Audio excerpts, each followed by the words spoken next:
Hello student, मैं मोहित तोमर आप सभी का आपके प्यारे यूट्यूब चैनल पे स्वागत करता हूं। दोस्तों, आज की इस वीडियो में मैं आपको क्लास 10th एनसीईआरटी के साइंस का जो चैप्टर है प्रकाश का परावर्तन तथा अपवर्तन, इस चैप्टर के नोट्स लिखवाने वाला हूं। दोस्तों, मैंने प्रकाश के परावर्तन तथा अपवर्तन की 2 और वीडियो बनाई है जिसमें मैंने प्रकाश से लेकर वास्तविक प्रतिबिंब तक के नोट्स लिखवा चुका हूँ। आज की इस वीडियो में मैं आपको इससे आगे के नोट्स लिखवाने वाला हूँ। यदि दोस्तों आपने प्रकाश के परावर्तन तथा अपवर्तन की वह 2 वीडियो नहीं देखी हैं तो दोस्तों देख लीजिएगा, क्योंकि उसमें मैंने प्रकाश से लेकर वास्तविक प्रतिबिंब तक के नोट्स लिखवाए हैं। ठीक है। और आज की इस तीसरी क्लास में तीसरी वीडियो में आपको मैं प्रकाश के परावर्तन तथा अपवर्तन के आगे के नोट्स लिखवाऊँगा। तो दोस्तों, वीडियो शुरू करने से पहले आप सभी से रिक्वेस्ट है, यदि आपने अभी तक हमारे प्यारे YouTube चैनल को सब्सक्राइब नहीं किया है दोस्तों सब्सक्राइब कर दीजिए और उसके आगे की बेल आइकन घंटे भी प्रेस कर दीजिए, ताकि दोस्तों जब भी मैं नई वीडियो अपलोड करूं उस वीडियो की नोटिफिकेशन आपको सबसे पहले मिल सके। तो शुरू करते हैं दोस्तों आज की इस वीडियो को।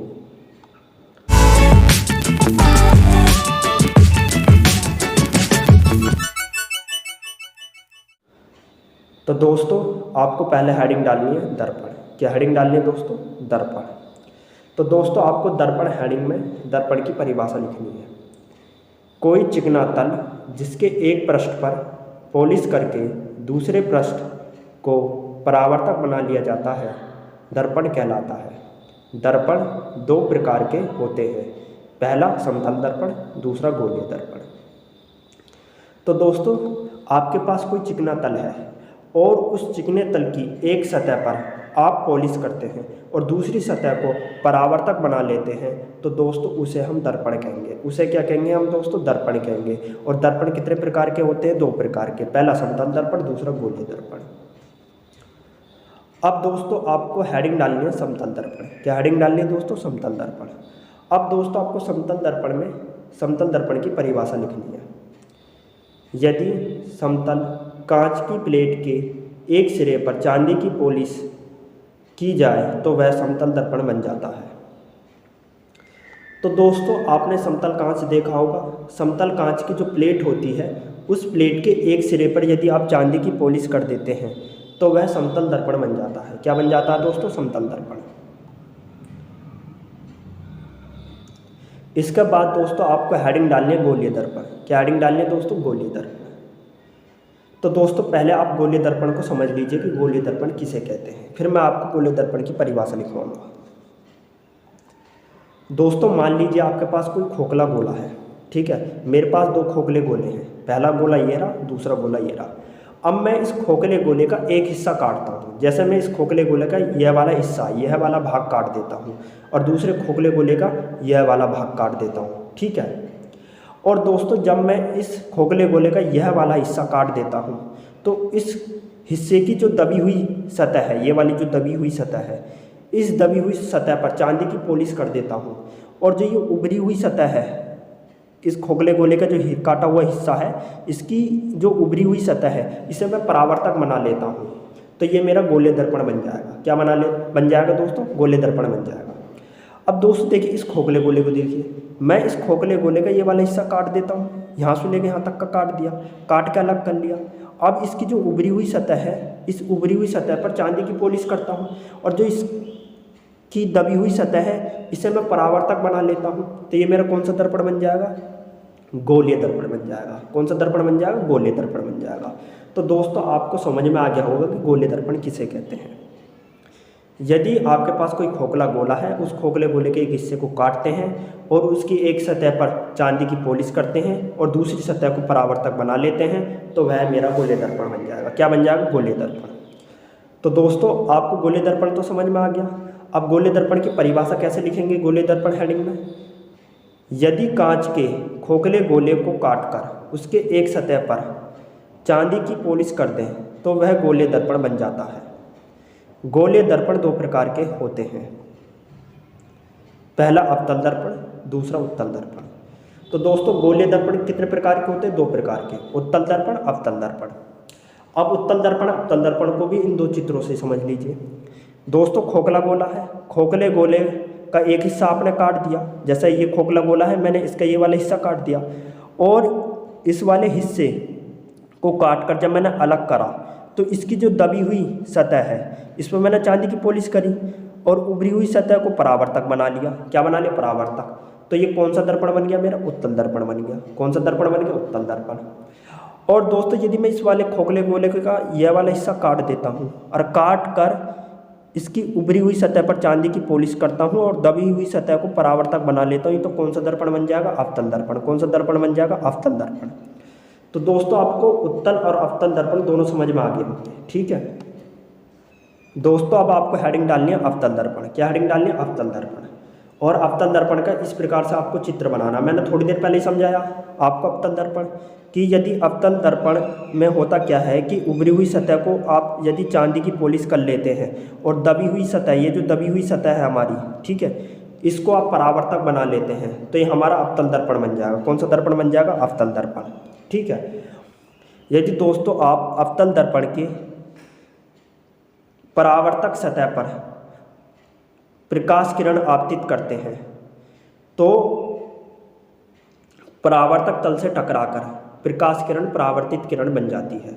जैसे मैंने इस परावर्तक तल पर कोई प्रकाश किरण आपतित करी, ये मेरी आपतित प्रकाश किरण होगी, ठीक है। जैसे ही इस परावर्तक तल से वह प्रकाश किरण टकराई तो वह प्रकाश किरण कौन सी प्रकाश किरण बन गई? परावर्तित प्रकाश किरण बन गई। कौन सी बन गई? परावर्तित प्रकाश किरण। तो ये प्रकाश किरण इस मार्ग से निकल चुकी है, ठीक है। ये हमारी परावर्तित प्रकाश किरण है, ये हमारी आपतित की प्रकाश किरण है। जो परावर्तक तल पर प्रकाश किरण आती है उसे आपतित किरण कहते हैं। परावर्तक तल से टकराकर जो प्रकाश किरण जाती है उसे परावर्तित प्रकाश किरण कहते हैं, ठीक है। आपको समझ में आ गया होगा। अब दोस्तों आप अवतल दर्पण की परिभाषा कैसे लिखेंगे? यदि दर्पण के उभरे हुए सतह पर चांदी की पॉलिश की जाती है और दबी हुई सतह को परावर्तक बना लिया जाता है तो उसे अवतल दर्पण कहते हैं। तो दोस्तों मैंने आपको थोड़ी देर पहले चित्र के माध्यम से समझा चुका हूँ कि यदि दर्पण के उभरे हुए सतह पर चांदी की पॉलिश कर देते हैं आप और दबी हुई सतह को परावर्तक बना लेते हैं तो वह हमारा अवतल दर्पण कहलाएगा। कौन सा दर्पण कहलाएगा? अवतल दर्पण। अब दोस्तों आपको हेडिंग डालनी है उत्तल दर्पण। क्या हेडिंग डालनी है? उत्तल दर्पण। दोस्तों उत्तल दर्पण में मैं आपको समझा चुका हूँ कि उत्तल दर्पण की दबी हुई सतह पर यदि आप चांदी की पॉलिश करते हैं और उभरी हुई सतह को परावर्तक बना लेते हैं तो वह हमारा उत्तल दर्पण कहलाएगा, ठीक है। और जो हमारा उत्तल दर्पण का परावर्तक तल है, ये उभरी हुई सतह हमारा परावर्तक तल है, तो यदि इस पर कोई आपतित किरण आती है और इस परावर्तक तल से टकराती है तो वह आपतित किरण परावर्तित किरण बन जाती है और वह इस मार्ग से चली जाएगी। यहाँ से आपतित किरण आएगी तो परावर्तक तल से टकराएगी, परावर्तक तल से टकराकर वह परावर्तित किरण में बदल जाएगी और वह इस मार्ग से चली जाएगी। ये हमारी परावर्तित किरण है या हमारी आपतित किरण है। तो आपतित किरण और परावर्तित किरण दोनों में आपको अंतर पता होना चाहिए। जो प्रकाश किरण परावर्तक तल पर आती है वो आपतित किरण कहलाती है, जो परावर्तक तल से टकराकर परावर्तित होती है उसे परावर्तित किरण कहते हैं, ठीक है। तो ये दोनों आपको अंतर पता होना चाहिए। अब दोस्तों आप उत्तल दर्पण की परिभाषा कैसे लिखेंगे?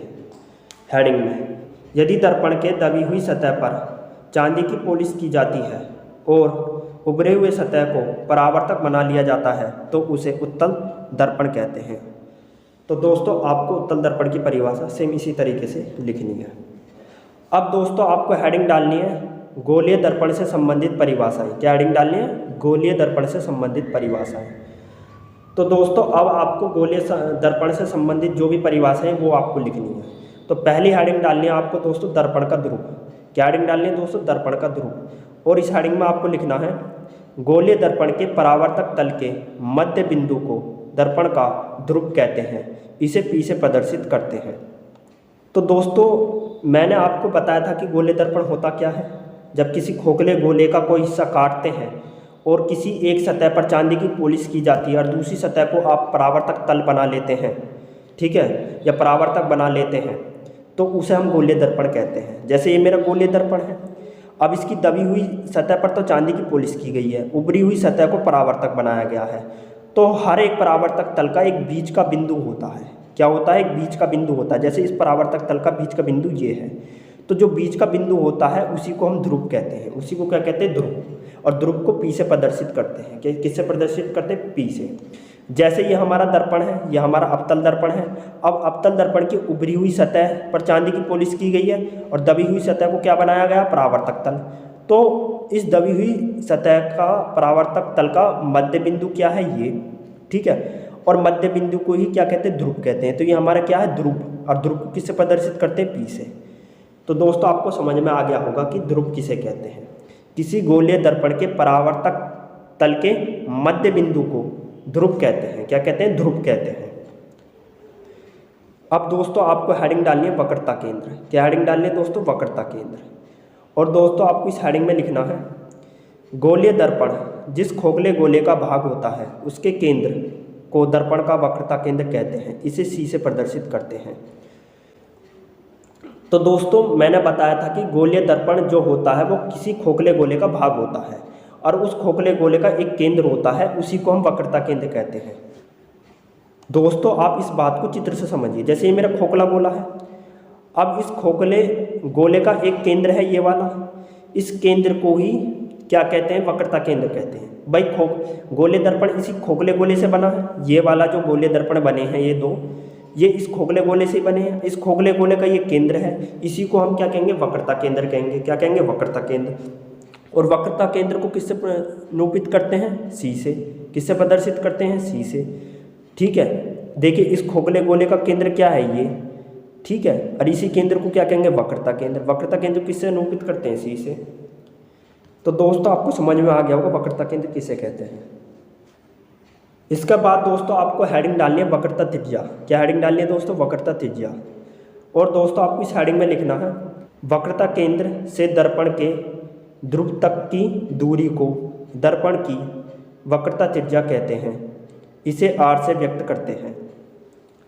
तो दोस्तों देखिए वक्रता केंद्र मैंने आपको थोड़ी देर पहले बताया कि जो गोले दर्पण होता है वो खोखले गोले का बना होता है और खोखले गोले का एक केंद्र होता है, उसी को हम क्या कहते हैं, वक्रता केंद्र कहते हैं। तो ये सी हमारा वक्रता केंद्र है। तो वक्रता केंद्र और ध्रुव पी तक की जो बीच की दूरी है, ये वाली जो बीच की दूरी है, इसी को हम वक्रता त्रिज्या कहेंगे। ये तो बीच की दूरी है और इस बीच की दूरी की ये वाली त्रिज्या है। इस बीच की दूरी की क्या है, ये त्रिज्या है, इसी को वक्रता त्रिज्या कहेंगे। क्या कहेंगे, इसे वक्रता त्रिज्या। जैसे ये हमारा ध्रुव पी है, ये वक्रता केंद्र सी है। अब इसकी ये बीच की दूरी है और इस बीच की दूरी पर ये त्रिज्या डली हुई है, इसी त्रिज्या को हम क्या कहेंगे, वक्रता त्रिज्या कहेंगे। इसी त्रिज्या को क्या कहेंगे, वक्रता त्रिज्या। और वक्रता त्रिज्या को किससे निरूपित करते हैं, आर से। तो दोस्तों आपको समझ में आ गया होगा वक्रता त्रिज्या किसे कहते हैं। अब दोस्तों आपको हेडिंग डालनी है मुख्य अक्ष। क्या हेडिंग डालनी है दोस्तों, मुख्य अक्ष। और दोस्तों आपको इस हेडिंग में लिखना है, गोले दर्पण के ध्रुव तथा वक्रता केंद्र को मिलाने वाली सरल रेखा को मुख्य अक्ष कहा जाता है, इसे पीसी से प्रदर्शित करते हैं। तो दोस्तों गोले दर्पण का ध्रुव क्या होता है, ये हमारा गोले दर्पण का ध्रुव है पी, ठीक है। वक्रता केंद्र किसे कहते हैं, खोखले गोले का जो केंद्र होता है उसे वक्रता केंद्र कहते हैं और इसे सी से निरूपित करते हैं। तो ये हमारा वक्रता केंद्र सी है, ठीक है। अब दोस्तों ध्रुव पी और वक्रता केंद्र सी को मिलाने वाली जो सरल रेखा है, पी और सी को मिलाने वाली कौन सी सरल रेखा, ये वाली सरल रेखा। ये पी और सी के बीच की जो ये सरल रेखा ना, इसी सरल रेखा को हम क्या कहते हैं, मुख्य अक्ष कहते हैं। क्या कहते हैं दोस्तों, मुख्य अक्ष कहते हैं। इसे दोस्तों आप एक चित्र से और समझिए। जैसे दोस्तों देखिए हमारा दर्पण है, अवतल दर्पण है, ठीक है। अवतल दर्पण का ये ध्रुव पी है और ये वक्रता केंद्र सी है, ठीक है। अब इन दोनों के बीच की जो ये सरल रेखा है, ये वाली सरल रेखा, ये वाली, इसे मुख्य अक्ष कहेंगे। इसे क्या कहेंगे, मुख्य अक्ष। तो दोस्तों कहने का मतलब ये है कि वक्रता केंद्र सी और ध्रुव पी के बीच की जो सरल रेखा है, इसी को हम मुख्य अक्ष कहेंगे। इसलिए दोस्तों मुख्य अक्ष को पी और सी से निरूपित करते हैं। पी और सी की बीच की सरल रेखा को मुख्य अक्ष कहेंगे। क्या कहेंगे, मुख्य अक्ष। तो दोस्तों आपको मुख्य अक्ष समझ में आ गया होगा, ठीक है। दोस्तों आपको हेडिंग डालनी है मुख्य फोकस या फोकस। क्या हेडिंग डालनी है दोस्तों, मुख्य फोकस या फोकस। और दोस्तों आपको इस हेडिंग में लिखना है, किसी गोलीय दर्पण की मुख्य अक्ष के समांतर आने वाली आपतित किरणें दर्पण से परावर्तन के पश्चात मुख्य अक्ष के जिस बिंदु से होकर जाती हैं वह बिंदु दर्पण का मुख्य फोकस कहलाता है। इसे F से प्रदर्शित करते हैं। तो दोस्तों आप मुख्य फोकस या फोकस को चित्र के माध्यम से, उदाहरण के माध्यम से समझिए। दोस्तों ये हमारा अवतल दर्पण है। अवतल दर्पण की जो ये दबी हुई सतह है यह हमारा परावर्तक तल है। और दोस्तों ध्रुव P और वक्रता केंद्र C को मिलाने वाली जो सरल रेखा है यह हमारा मुख्य अक्ष है। और इस मुख्य अक्ष के समांतर ये 4 आपतित किरणें हैं। पहली आपतित किरण, दूसरी आपतित किरण, तीसरी आपतित किरण, चौथी आपतित किरण। और ये चारों की चारों आपतित किरणें इस परावर्तक तल से टकराती हैं। टकराने के बाद ये चारों की चारों आपतित किरणें परावर्तित किरणों में बदल जाती हैं और यह मुख्य अक्ष के इस बिंदु से होकर जाती हैं सारी की सारी। तो मुख्य अक्ष के जिस बिंदु पर ये चारों की चारों परावर्तित किरणें मिलती हैं वह बिंदु हमारा मुख्य फोकस कहलाता है। अब ये चारों की चारों आपतित किरणें दर्पण से परावर्तन के पश्चात इस बिंदु पर आकर मिलती हैं। ठीक है, चारों की चारों आपतित किरणें परावर्तन के पश्चात परावर्तित किरणें बन गई और ये इस बिंदु पर आकर मिल रही हैं। तो यह बिंदु हमारा क्या है? मुख्य फोकस है। यह बिंदु क्या हमारा? मुख्य फोकस है। तो जिस बिंदु पर आपतित किरणें दर्पण से परावर्तन के पश्चात मिलती हैं वह बिंदु हमारा मुख्य फोकस कहलाता है। कहने का मतलब यह है। तो दोस्तों अवतल दर्पण में तो इस बिंदु पर आकर मिली हैं। अब उत्तल दर्पण में कहाँ आकर मिलती हैं? तो देखिए दोस्तों ये हमारा उत्तल दर्पण है। उत्तल दर्पण का यह हमारा मुख्य अक्ष है क्योंकि P और C को मिलाने वाली ये सरल रेखा है। इसी को हम क्या कहेंगे? मुख्य अक्ष कहेंगे। अब मुख्य अक्ष के समांतर ये 4 आपतित किरणें हैं, पहली, दूसरी, तीसरी और चौथी। और ये चारों की चारों आपतित किरणें इस परावर्तक तल से टकराती हैं। टकराने के बाद ये जो परावर्तित किरणें हैं यह इस बिंदु पर आती हुई या मिलती हुई प्रतीत होती हैं। तो ये जिस बिंदु पर आती हुई या मिलती हुई प्रतीत होती हैं वह बिंदु हमारा क्या? मुख्य फोकस। क्या है? मुख्य फोकस। तो यह बिंदु क्या होगा? हमारा मुख्य फोकस। तो उत्तल दर्पण का मुख्य फोकस कहाँ है? यहाँ है। और अवतल दर्पण का मुख्य फोकस कहाँ है? यहाँ है। तो दोस्तों आपको उत्तल दर्पण का मुख्य फोकस, अवतल दर्पण का मुख्य फोकस भी पता चल गया होगा। और दोस्तों आपको आगे लिखना है, अवतल दर्पण में परावर्तन के पश्चात प्रकाश किरणें फोकस पर मिलती हैं, जबकि उत्तल दर्पण में परावर्तन के पश्चात किरणें फोकस पर आती हुई प्रतीत होती हैं। तो दोस्तों मैंने आपको बताया कि उत्तल दर्पण में जो परावर्तित किरणें होती हैं वो मिलती हुई या आती हुई प्रतीत होती हैं, जबकि दोस्तों अवतल दर्पण में जो आपतित किरणें हैं वो परावर्तन के पश्चात जब परावर्तित किरणें बन जाती हैं तो वह बिंदु पर मिलती हुई दिखाई देती हैं या मिल जाती हैं। तो दोस्तों आपको अवतल दर्पण और उत्तल दर्पण का मुख्य फोकस समझ में आ गया होगा। अब दोस्तों आपको हेडिंग डालनी है फोकस दूरी। क्या हेडिंग डालनी है दोस्तों? फोकस दूरी। और दोस्तों आपको फोकस दूरी में लिखना है, गोले दर्पण के ध्रुव तथा मुख्य फोकस की बीच की दूरी को फोकस दूरी कहते हैं। इसे F से प्रदर्शित करते हैं, वो भी दोस्तों स्मॉल f। मुख्य फोकस को F से प्रदर्शित करते हैं, कैपिटल F, और फोकस दूरी को स्मॉल f में। ठीक है ना। गोले दर्पण की फोकस दूरी वक्रता त्रिज्या की आधी होती है, अर्थात F बराबर r/2। तो दोस्तों देखिए फोकस दूरी किसे कहते हैं? जो गोले दर्पण का ध्रुव होता है ना और मुख्य फोकस होता है उसके बीच की जो दूरी होगी उसी को हम फोकस दूरी कहेंगे। इसे आप इस चित्र से समझिए। यह हमारा ध्रुव P है और यह हमारा फोकस F है। तो इसकी ये वाली जो दूरी है P और F तक की जो ये दूरी है ना, ये वाली जो दूरी है, इसी दूरी को हम क्या कहेंगे? फोकस दूरी कहेंगे। इसी दूरी को हम क्या कहेंगे दोस्तों? फोकस दूरी। P और F तक की दूरी को ही हम फोकस दूरी कहेंगे।